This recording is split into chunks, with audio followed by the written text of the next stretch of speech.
Tiger fans, trade week is just going right off and we are not having much to do with it. I've just had to laugh at the Richmond supporters sitting back, pretty much smashing the refresh button on their computer, waiting to get links to some of these players that are coming out of the woodwork that no one ever expected or anticipated. Are we going to try and land someone or anyone of A-grade status? It doesn't seem like it's going to be this year, and I can definitely sense the frustration amongst supporters.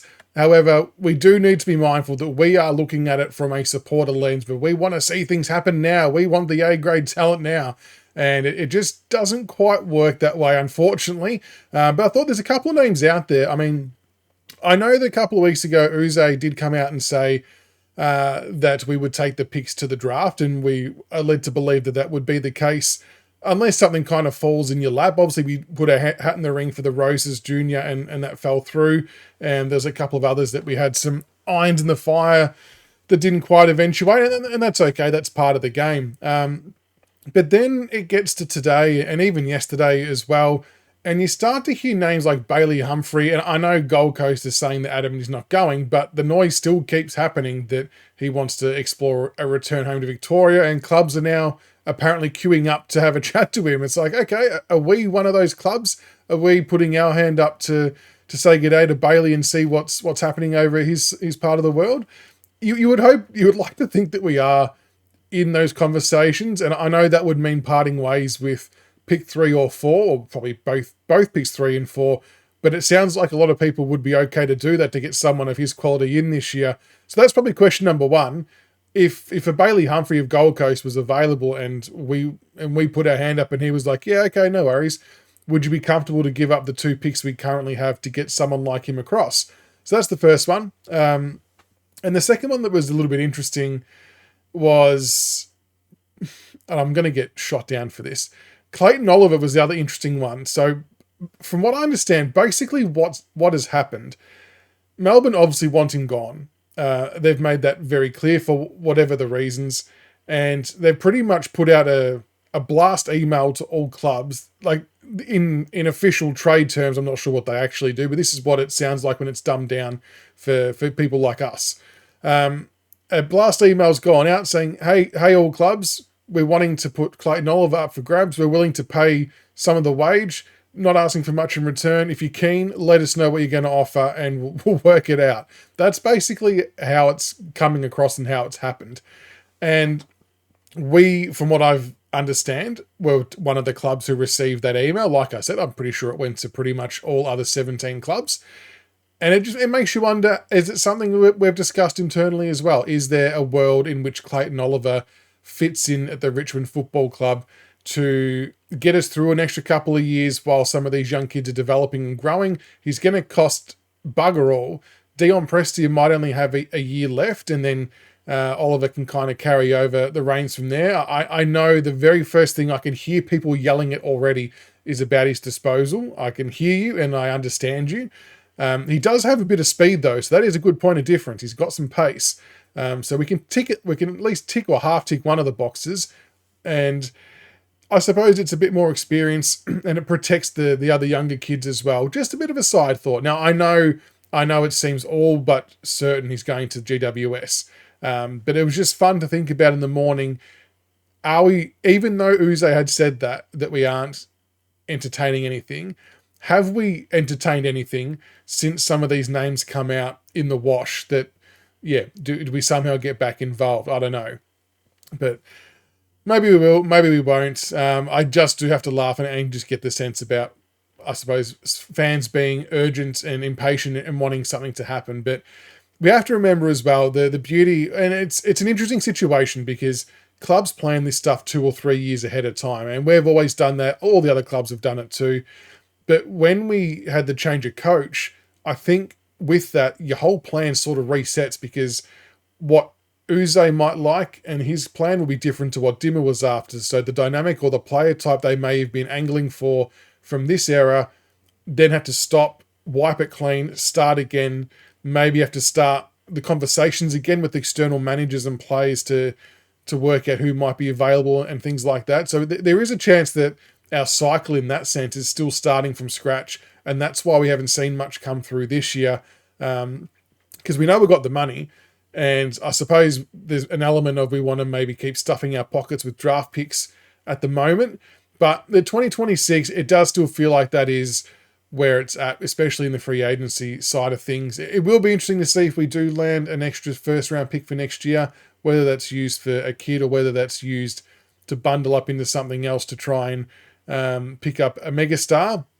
And a lot of it's the timing as well. And maybe this won't make sense when I say it. Maybe it will. I'm not too sure. In my mind, it makes sense, but that doesn't mean it's right. I just think that this year for 2025, going the 2026 to play, it still doesn't feel like the right time of our cycle to bring in an A grader. I feel like if we were to bring in an A grader in this off season, even though I would have loved, if we're in the ring for Harley Reid when that was a live thing, you absolutely have your hat in the ring and you try and make it happen if it's a chance to do so. It still would have felt like about a year early, almost like we wouldn't have got bang for buck in this next year and maybe even part of the following year, because we've got so many kids in our mix that are sort of developing, growing, learning, catching up to AFL level. They've got to have their bodies fill out and things like that. We've got to get them to 75 games, 100 games before we sort of start to see the real them. I wonder if there's just been the theory, let's not worry about it for 2026 because we won't be able to utilize the star power to its greatest use. But for 2027, when we're playing, all these kids have had another year in the system. They've all got another 20 odd games each, hopefully under their belts.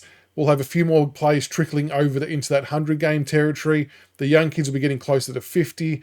And then all of a sudden, you probably get a bit more bang for your buck in 2027 if you have an A like a Zach Butters or someone like that on board, and they can start to really help educate and fast track the final, not the final piece, but the final part of the infant stage, let's call it, development of like your Sam Lawlers and your Tash Hottons and things like that. So maybe there's a bit more method to the madness in trying to get those players next year, and which Uze did sort of strongly allude to, that it's a 2026 thing. And I know as fans that we like it, but we don't like it. We want to see stuff happen now. But Blair Hartley is very calculated and very smart. There's a reason why he's probably one of the highest paid people in his position and why clubs are trying to headhunt him, because he's extraordinarily good at what he does. Number one, not much, if anything, gets out of the club in terms of information, which is great. Equally as frustrating because we all have still no idea. We're all trying to piece it together and rely on hearing it from other avenues, from other clubs outside of it, but it's such a good thing, really, it actually is.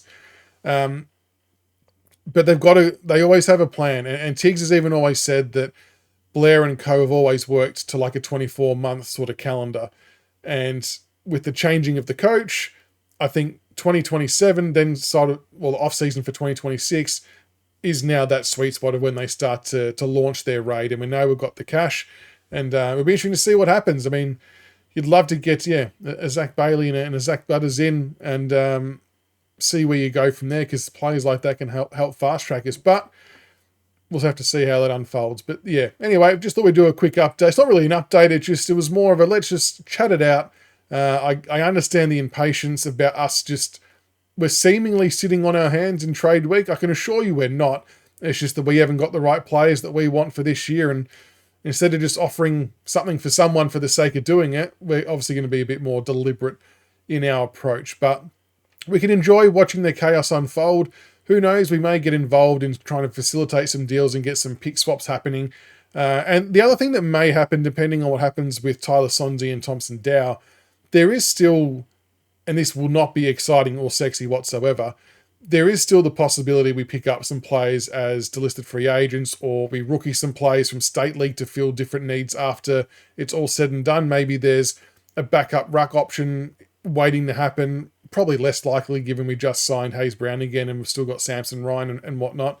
But you know what I mean. There could be some other late signings from lower State League levels to fill some small needs temporarily, possibly, that might happen. Far less sexy, far less wow factor, but there's probably the only thing left on our thing to do in terms of adding players outside of draft. But we'll see how it pans out. Anyway, let us know if you're enjoying the chaos and the madness of trade week. I think it's actually quite fascinating. All these names today came from nowhere. It was quite enthralling, and listening to Tom Morris and James Hurd, it was actually a really good. I don't know how long they were on for. It was actually a really good sort of segment, and all the stories they had, and Hurdy in particular, I thought was really, really good today. But anyway, enjoy the rest of the trade week radio and things like that, and I suppose we'll all just keep hitting refresh, and we'll wait and see if something lands for us. We want the doozy.